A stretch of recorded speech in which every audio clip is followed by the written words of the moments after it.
Hey everyone, welcome back to Playing Quietly. My name is Ryan, and today I'm bringing you another Remnant 2 guide. Now today we're going to be talking about the Remnant 2 Save Guardian. This is an update to a video I posted about a year ago, and there's been some changes and some updates to the Save Guardian, and I've had quite a number of people ask me for an update video, so here it is. So first of all, let's just go over what the Save Guardian is. The Save Guardian is going to have two main functions. The first is the titular Save Guardian or Save Backup, and the second is going to be the World Analyzer.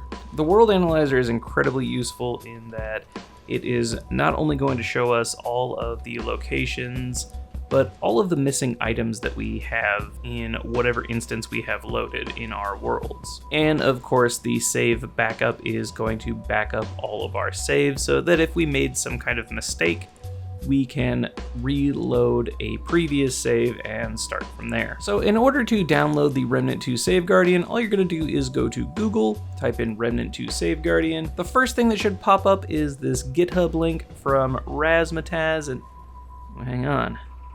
Who's this handsome devil down here? We're gonna click on that first link for Razmataz. That is going to bring us to the GitHub page. And down here in this area, we see that we are going to need to download Microsoft.NET 8.0 or higher. And then we also have the latest release. Step 3, we are going to unzip that into a folder of your choosing. As it says here, probably not the same folder where you have the game installed.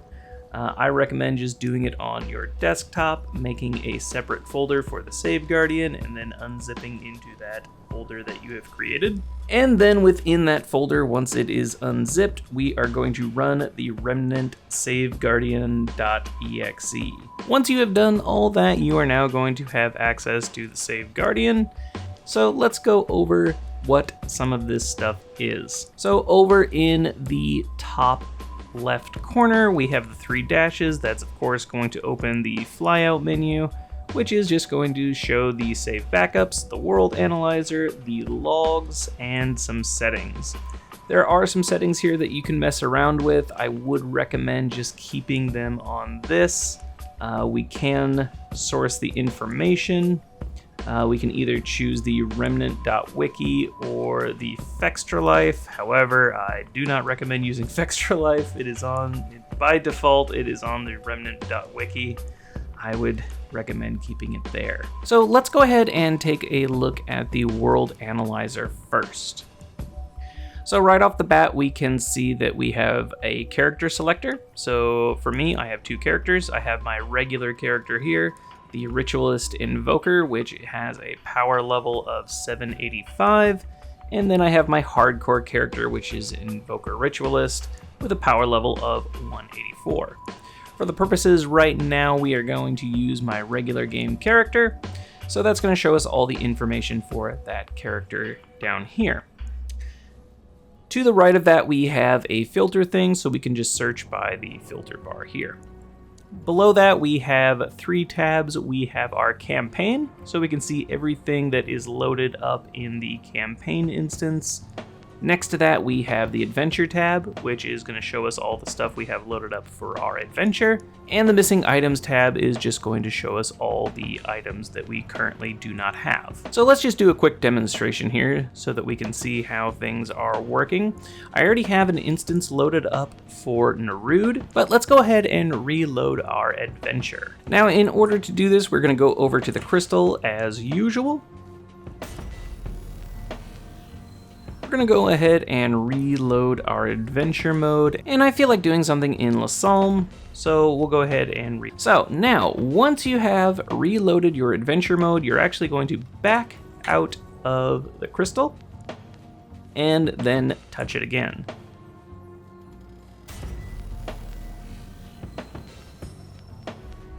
Once we do that, it triggers a reload in the Save Guardian. And we see that it has now reloaded our adventure mode for La Salme, and now we can hunt for any items that we might be missing. So let's take a look at the options that we have below our tabs. So the most important one, and the one that we're probably all interested in, is the missing items tab. And if we click on any of those tabs, it will sort by that topic. So for example, I have clicked here and it has sorted everything by missing items at the top. Going back over to the left side, so we see the location here is La Salme and it is in the Butcher's Quarter. The type is an injectable, and the name of that injectable is the Rookery. So basically what this lets us know is that what we are looking for is an injectable, not just a dungeon. It has to be an injectable within that dungeon. To contrast with that, if we go over here and we look at, for example, La Salme, the Great Hall, we see that there's an item and it is a Tome of Knowledge. So that just means it is something that is lying about within the Great Hall. There's no special thing that we need to look for. And then going back to the Rookery injectable here, we can see that I am missing the effigy pendant. And if we hover over it, it will tell us a little bit of information about what we need to do to get that item. And it says here it's just inside of a lockbox. So now that we have gone over all of that, it is going to essentially be exactly the same if we go into the campaign tab. There will be some small differences. For example, it won't just give us the one instance. For example, here, it is only for La Salme. Of course, in campaign mode, it is going to show us everything from every biome, including Earth, Ward 13. And if we go on over to the missing items tab, it is going to have all the items that we are missing and it will categorize them for us. For example, we have amulets, armor, mods, basically everything. For many of the items, it will have a little description on what we need to do to get those items. However, some things aren't going to have any description for us. And what we can do there is right click and we can open the wiki, which will automatically open our browser to the wiki page that we have selected to source from back in our settings over here. So one thing that I do want to note, if we take a look down here, it says that I am missing the item Savior. However, if we go into my inventory and look, we see that I do have the corrupted version of Savior, but because Savior isn't actually in my inventory, it is going to list it as a missing item. Not a huge deal, but just something to be aware of. So now for the purposes of the rest of the video, we are going to switch over to my hardcore character. Now, in my opinion, this is where the Save Guardian really shines. Obviously, we are going to be able to make great use of this with regular characters. However, it's far more likely that you're going to want to be target farming items with your hardcore character. So if we take a look at my hardcore character here, I have the Black Cat Band. However, I'd really like to swap that out for something with elemental damage, as I am going for an elemental damage build. So I'd like to hunt down the Shadow of Misery. So let's go ahead and take a look at our Save Guardian here. So I still have my regular character selected, so let's go ahead and select our hardcore character here.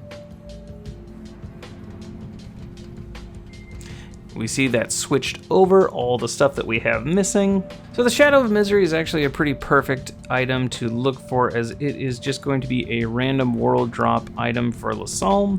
And instead of just scrolling through and looking through all these items, again, what we can do, we can come up here and filter out and see if we have the item we are looking for.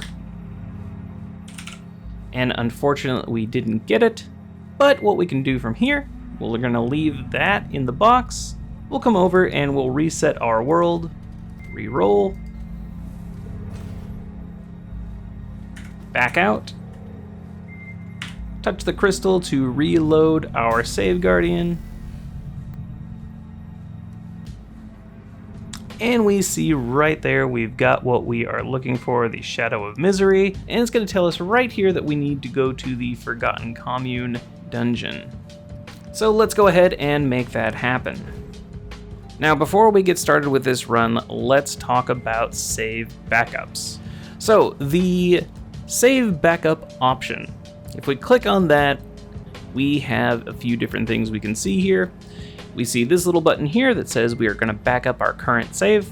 The icon to the right of that is just to open the backup save folder. Below that we have some data fields, which are our name, which is just going to be the name of the save file, the date the file was saved, the progression, which is going to save all of our characters, and then we have a keep and an active tick box. So before we go any further, I want to preface this all by saying some people might find this very cheap and it cheapens hardcore mode, and you would be right.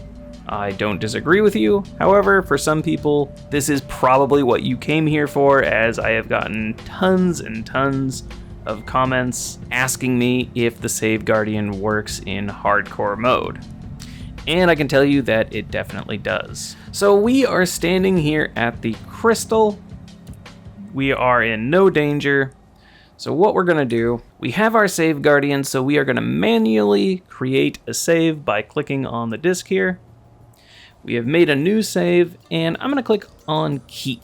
Keep is just gonna make sure that Save Guardian doesn't eventually overwrite this save. So again, we can see that Keep and Active are both ticked. So let's go back to the game. So we are in the first dungeon, and it happens to be the Forgotten Commune. So now all we have to do is search around for the ring that we are looking for, and it might even be right on top of this pile right here, which would be very fortuitous for us, and my goodness, it is. That is the easiest it possibly could have been. So we'll go ahead and swap out our ring there. So now we have the item that we were looking for. We want to be very cautious with our playthrough. So we're gonna go back to our Save Guardian. We're gonna make another manual save. You can untick this box or you can keep it, doesn't matter, but we are gonna go ahead and switch that out and keep the new save that we just made.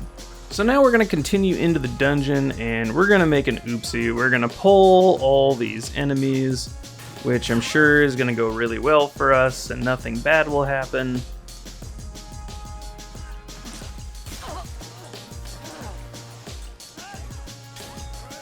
Well, I should probably, we'll blow that up, why not? Oh my goodness, we're getting attacked from all sides. This is a terrible situation to be in hardcore mode. And I've lost my character. It's a real tragedy.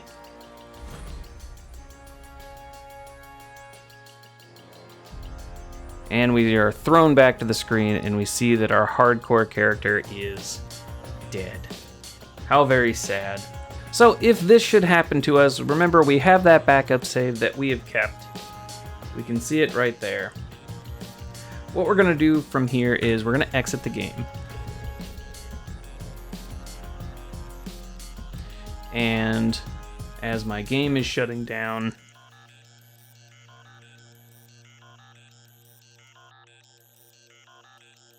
so we see there that once the game is shut down, it has created a new save, and that is now the active save. So what we're gonna do now is highlight our previous backup save. We're gonna right click on it and we're gonna restore backup. And we have a few things here. We can restore everything, we can restore the worlds only, or we can restore the characters only. For our purposes, I would usually recommend going with restore everything. This seems to be the less buggy version. It seems like if you use the other two options, sometimes something might get messed up. You might receive an error. So I just recommend restoring everything. So now that we have that as our active save, let's reload the game.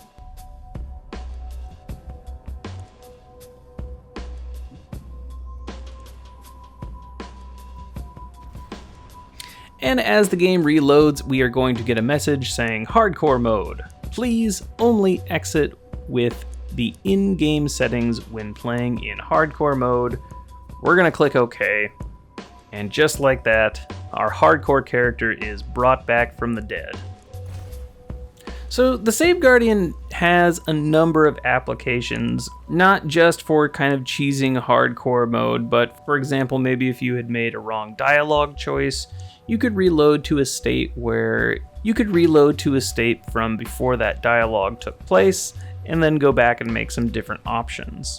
It could also be quite useful for some of the instances where it's kind of a one-shot thing, like the Rising Water segment in Nerude, or really any other kind of thing where you might need to go back and maybe make some different choices, or if you didn't quite perform the way you had hoped. Alright guys, so I think that is going to do it for our Save Guardian updated guide. I hope you guys enjoyed it. If there's anything that I missed, please let me know in the comments down below. Let me know how you guys feel about using this in hardcore mode. I'm kind of curious because I did get a ton of comments about people asking me if you can use it in hardcore mode, and I hadn't previously tried it, but as you guys see, it definitely does work. But yeah, let me know your guys' thoughts. I'm very curious. And just before we close out, we did just reach 3,000 subscribers, and that is awesome. I really appreciate you guys. I appreciate the support that you guys have shown. It really does mean a lot to me, so thank you guys. I obviously couldn't have done it without you.